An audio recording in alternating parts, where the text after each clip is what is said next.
आज हम बाइबल के एक दिलचस्प सवाल में गहराई से उतरने जा रहे हैं। कौन पहले मरा, आदम या हव्वा? यह सवाल पहली नजर में साधारण लग सकता है, लेकिन इसमें गहरे रहस्यों और महत्वपूर्ण विचारों को समाहित किया गया है।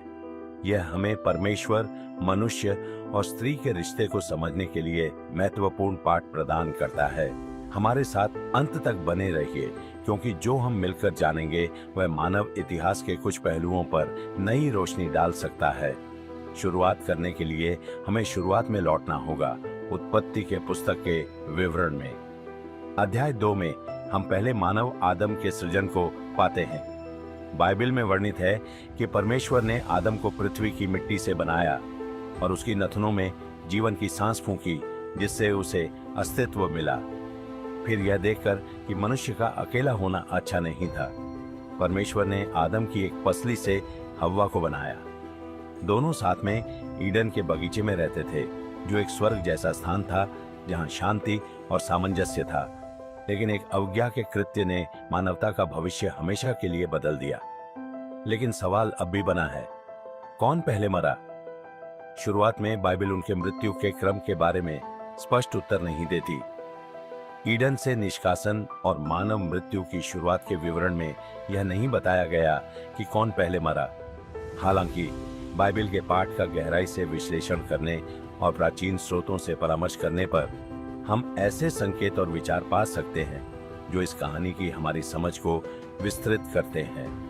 उत्पत्ति के अध्याय 3 में हम देखते हैं कि कैसे सर्प ने हव्वा को धोखा दिया, जिससे वह निषेध फल को खाने के लिए प्रेरित हुई। उसे यह वादा आकर्षित किया गया कि फल खाने से वह परमेश्वर के समान बन जाएगी, अच्छाई और बुराई को जानने के लिए। फल खाने के बाद हव्वा ने वह फल आदम को भी दिया और उसने भी खाया। यहीं से पाप और मृत्यु मानव इतिहास में प्रवेश करती है। परमेश्वर का आदेश स्पष्ट था, अपने चेहरे के पसीने से तू रोटी खाएगा जब तक तू पृथ्वी में वापस न लौटे, क्योंकि उसी से तू लिया गया था, क्योंकि तू धूल है और धूल में लौट जाएगा। उत्पत्ति 3:19।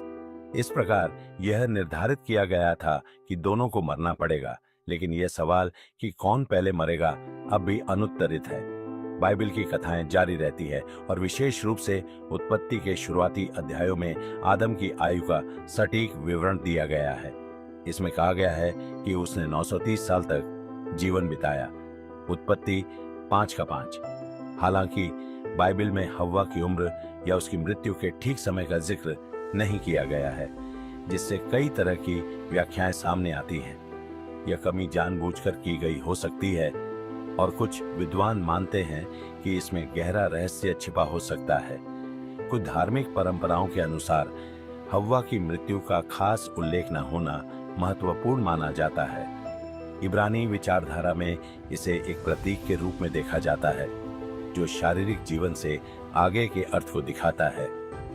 हव्वा, जो सारी मानवता की माता मानी जाती है, वो अक्सर एक ऐसी शख्सियत माना जाता है जो पीढ़ी दर पीढ़ी चलती है और जो परमेश्वर और जीवन की निरंतरता के बीच एक कड़ी के रूप में काम करती है।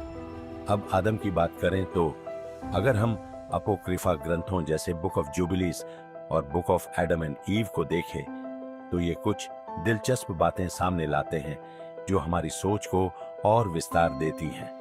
इन प्राचीन ग्रंथों के अनुसार आदम बीमार पड़ गए और जब उन्हें यह महसूस हुआ कि उनका अंत करीब है, तो हव्वा ने गहरा दुख व्यक्त किया। कहा जाता है कि हव्वा का शोक इतना गहन था कि स्वर्गदूतों ने भी उस पर दया की। इन ग्रंथों में यह बताया गया है कि हव्वा ने आदम की मृत्यु को देखा और उनके बाद कुछ समय तक जीवित रही। बुक ऑफ जुबिलीज के अध्याय 4 में लिखा है कि आदम को सबसे पहले एक ऐसी जगह पर दफनाया गया जिसे बाद में हेब्रोन कहा गया, और इसके कुछ समय बाद हव्वा भी वहीं दफनाई गई। इस परंपरा से पता चलता है कि आदम पहले मरे और हव्वा उनके पीछे गई। लेकिन यह कहानी सिर्फ समय के क्रम की बात नहीं करती, ये जीवन और मृत्यु के गहरे अर्थों पर भी प्रकाश डालती है। कुछ विद्वानों का मानना है कि आध्यात्मिक दृष्टि से हव्वा ने सबसे पहले मृत्यु का अनुभव किया। यह कैसे संभव है? क्योंकि हव्वा ने सबसे पहले निषिद्ध फल खाया था, जो परमेश्वर से अलग होने का प्रतीक है। उस फैसले के साथ ही हव्वा ने एक ऐसी स्थिति को महसूस किया जिसे आध्यात्मिक मृत्यु कहते हैं, यानी परमेश्वर की उपस्थिति से अलगाव। यह पहली अवज्ञा बाइबल की कहानी में एक बड़ा मोड़ है। भले ही शारीरिक मृत्यु पाक बाद में आई, लेकिन आध्यात्मिक मृत्यु जो उसी पल शुरू हो गई थी। बाइबल के अनुसार पाप को मृत्यु का दरवाजा माना गया है और हव्वा ने सबसे पहले उस दरवाजे को खोला। अब आइए इस विचार को और गहराई से समझते हैं। रोमियो की पुस्तक अध्याय 5 का 12 में बताया गया है कि पाप एक ही कृत्य के जरिए दुनिया में आया और उसके साथ मृत्यु भी। आदम और हव्वा की अवज्ञा ने न केवल उनके लिए बल्कि पूरी मानवता के लिए परिणाम लाए। आदम को अक्सर जिम्मेदार ठहराया जाता है, लेकिन पहला कदम हव्वा ने उठाया, जिससे परमेश्वर से अलगाव की शुरुआत हुई। यह विचार हमें सोचने पर मजबूर करता है। क्या हव्वा सबसे पहले आध्यात्मिक रूप से मरी थी? आध्यात्मिक मृत्यु का मतलब क्या है? कई धर्मशास्त्रियों और यहूदी विद्वानों का मानना है कि ईडन में परमेश्वर का न्याय केवल शारीरिक मृत्यु के बारे में नहीं था। यह कुछ और गहरे नुकसान की ओर इशारा करता है। परमेश्वर की उपस्थिति से अलगाव और स्वर्ग को खो देना। जब आदम और हव्वा को ईडन से निकाला गया तो उन्होंने परमेश्वर के साथ सीधे संपर्क को खो दिया। यह उनके आत्मा के लिए किसी मृत्यु से कम नहीं था। भले ही वे शारीरिक रूप से जीवित थे, लेकिन उन्होंने उस पूर्णता और शांति को खो दिया था जिसमें वे रहते थे। यह विचार और रोचक बन जाता है जब हम यहूदी रहस्यवादी ग्रंथों जैसे जौहर को देखते हैं। इन ग्रंथों के अनुसार आदम और हव्वा के बीच इतनी गहरी आध्यात्मिक कड़ी थी कि जब एक की मृत्यु होती तो दूसरा उसके बिना जी नहीं सकता था। इसका मतलब यह था कि सवाल सिर्फ यह नहीं था कि कौन पहले शारीरिक रूप से मरेगा। दोनों एक गहरे और अविभाज्य रिश्ते से जुड़े हुए थे। एक की मृत्यु अनिवार्य रूप से दूसरे को भी प्रभावित करती थी, जो एक ऐसा आध्यात्मिक संबंध था जो शारीरिक सीमाओं से परे था।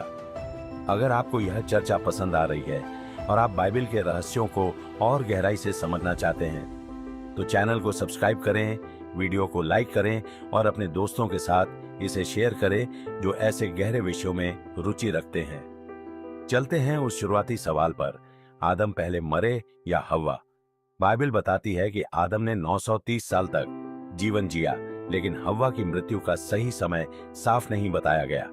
परंपराएं कहती हैं कि हव्वा आदम के बाद मरी थीं, लेकिन अगर हम आध्यात्मिक दृष्टि से देखें तो हव्वा ने सबसे पहले मृत्यु का अनुभव किया, क्योंकि वह पहली थीं जिन्होंने परमेश्वर की अवज्ञा की और उस अलगाव का बोझ महसूस किया। इससे हमें एक गहरी सच्चाई समझ में आती है। बाइबल में असली मृत्यु केवल शरीर का अंत नहीं है, बल्कि परमेश्वर से संपर्क टूट जाना है। ईडन में पहली अवज्ञा एक ऐसा फैसला था जिसने इंसान को परमेश्वर के उद्देश्य से दूर कर दिया, लेकिन यह कहानी पाप और मृत्यु पर खत्म नहीं होती। रोमियो 6 का 23 में लिखा है, पाप का फल मृत्यु है, लेकिन परमेश्वर का उपहार मसीह यीशु में अनंत जीवन है। यह कहानी हमें सिर्फ मौत की गिनती नहीं, बल्कि आशा और उद्धार का संदेश देती है। जब हम परमेश्वर से दूर होते हैं तो हम आध्यात्मिक मृत्यु महसूस करते हैं, लेकिन मसीह के जरिए हमें नया जीवन और अनंत सुख का वादा मिलता है। इसलिए आदम और हव्वा की बात करते हुए सवाल यह नहीं कि कौन पहले मरा, बल्कि यह है कि मृत्यु का असली मतलब क्या है। यह हमें याद दिलाता है कि जब हम परमेश्वर की ओर लौटते हैं तो हमें सच्चा उद्धार मिलता है। अगर आपको इस वीडियो से कुछ नया सीखने या समझने का मौका मिला हो तो इसे लाइक करें और अपनी राय नीचे कमेंट में जरूर साझा करें। आगे भी ऐसी प्रेरणादायक और इंटरेस्टिंग कंटेंट आने वाली है, इसलिए चैनल को सब्सक्राइब करें ताकि कोई भी वीडियो आपसे ना छूटे। और स्क्रीन पर दिए गए किसी भी वीडियो पर क्लिक करके बाइबल के बारे में और जानें। वीडियो देखने के लिए धन्यवाद। परमेश्वर आपके दिन को आशीर्वादित और मार्गदर्शित करे। जय मसीह की, जय यीशु।